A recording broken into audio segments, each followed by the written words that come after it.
Hi అండి. ఇవాళ అయితే స్పెషల్గా నేనైతే ఒక మంచి రెసిపీ చూపిస్తున్నానండి. అది ఏంటంటే హెల్దీ అనమాట. హెల్దీ టిఫిన్ చూపిస్తున్నాను అనమాట. మల్టీ విటమిన్ ఉప్మా అనమాట. దొడ్డు రవ్వతో ఉప్మా చేస్తున్నాను అనమాట. దానికి కావాల్సిన పదార్థాలు, తయారీ విధానం చూద్దాం ఒకసారి రండి. ఇదిగో ఫస్ట్ అయితే ఉప్మా తీసుకున్నా నేను ఒక బాక్స్. ఇదైతే ఒక ముగ్గురికి సరిపోతుందండి మంచిగా. ఇదిగో మల్టీ విటమిన్ అన్న కదా, ఇందులో ఏమేమి వేసుకున్నా అంటే పచ్చిమిరపకాయలు, ఉల్లిపాయలు, కీరా దోసకాయ అండి. ఇదిగో ఇదైతే కీరా దోసకాయ అనమాట. ఆలుగడ్డ వేసుకున్నా, క్యారెట్ వేసుకున్నా అనమాట, ఒక టమాటా. చూస్తున్నారు కదా, తయారీ విధానం చూపిస్తాను. కరివేపాకు ఒక గిన్నె పెట్టుకున్నానండి, అది వేడైంది. ఇప్పుడు తగినంత ఆయిల్ అయితే వేసుకుంటాను.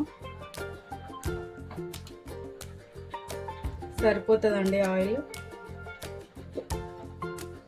ఆయిల్ అయితే వేడెక్కుతుంది కదా, కొద్దిగా ఒక గుప్పెడు పల్లీలు అయితే వేస్తున్నా.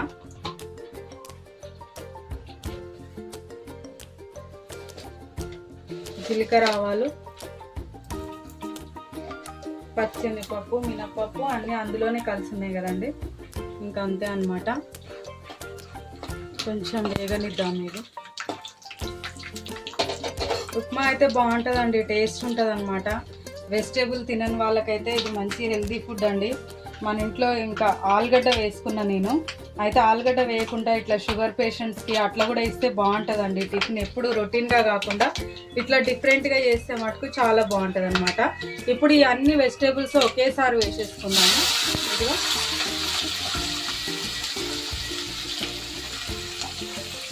వెజిటేబుల్స్ అన్నీ మంచిగా కలుపుకున్నామండి. ఇందులోనే కొద్దిగా కరివేపాకు వేసుకుంటా. కొద్దిగా కరివేపాకు, తగినంత ఉప్పు వేసుకున్నాము. ఉప్పు వేసుకుంటే వెజిటేబుల్స్ అనేది మంచిగా తొందరగా మగ్గిపోతుంది అనమాట. ఇదిగో తగినంత ఉప్పు కలిపి మూత పెడదాం, మగ్గిపోతుంది. కొంచెం మగ్గనిద్దాము.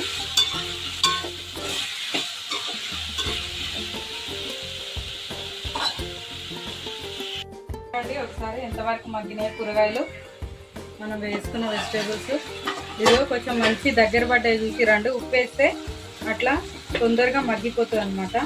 ఇప్పుడు కొద్దిగా అల్లం పేస్ట్ వేస్తున్నా.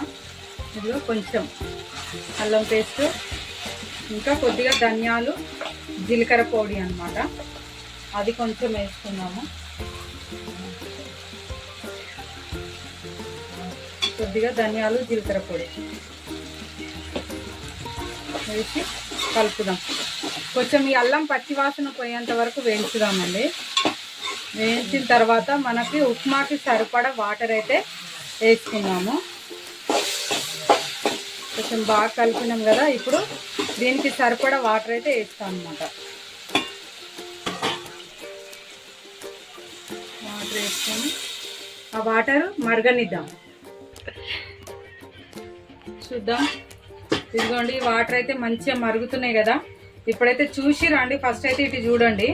ఇదిగో నేను ఈ బాక్స్ రవ్వ తీసుకుంటే ఇంత పెద్ద బౌల్ అయితే నేను వెజిటేబుల్స్ తీసుకున్నా. చూసిరు కదండి. ఎందుకంటే మనం తినేది ఏదైనా ఇట్లా కూరగాయలు ఎక్కువ ఉన్నది తింటే మంచి అరుగుదల ఉంటుంది అనమాట. ఒకసారి మీరు కూడా ట్రై చేయండి. ఈ రవ్వ అయితే వేసేసుకుందాము. వేసి మంచిగా కలుపుదాం. మంచిగా కలిపి మంట, సన్నని మంట మీద ఉడికించుకుందామండి.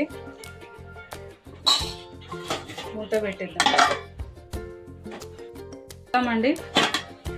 ఇదిగో కొంచెం మగ్గుతుంది కదా, ఇప్పుడైతే ఒక నిమ్మకాయ పిండుకుందాం అన్నమాట. చూద్దామండి. ఇదిగో అయిపోయింది అనమాట. చూసిరు కదా, వెజిటేబుల్స్ మంచి విటమిన్తో అయిందనమాట. డైట్ ఫాలో అయ్యే వాళ్ళు, మంచి హెల్తీ ఫుడ్ తీసుకోవాలనుకునే వాళ్ళు నేను చూపించిన ఈ ఉప్మా అయితే మీరు తీసుకోండి. నిజంగా అండి, హెల్త్కి హెల్త్, మంచిగా హెల్తీ ఫుడ్ తిన్నట్టు తిన్నా కానీ మంచి తృప్తిగా ఉంటుందండి. నిజంగా హెవీగా తిన్నామనేది లేకుండా. చూస్తారు కదండి ఎంత బాగా వచ్చిందో. ఇదిగో అయిపోయినట్టేనండి, ఇంకా దించేసుకోవడమేనమాట. ఓకేనా అండి. నా తయారీ విధానం నచ్చితే కనుక ఖచ్చితంగా మీరు కూడా ఫాలో కాండి, సబ్స్క్రైబ్ చేసుకోండి, లైక్ చేయండి. బాయ్. చూసిరు కదండి తయారీ విధానం అయితే సూపర్ టేస్ట్ అయితే ఉంటుందండి, అదిరిపోయే టేస్ట్ అన్నమాట. మంచి హెల్దీ, ఆరోగ్యానికి ఆరోగ్యము, టేస్ట్కి టేస్ట్. చూసిరు కదా, ఒకసారి మీరు కూడా ట్రై చేయండి, టేస్ట్ చేయండి, కామెంట్ పెట్టండి. ఓకేనా అండి, బాయ్.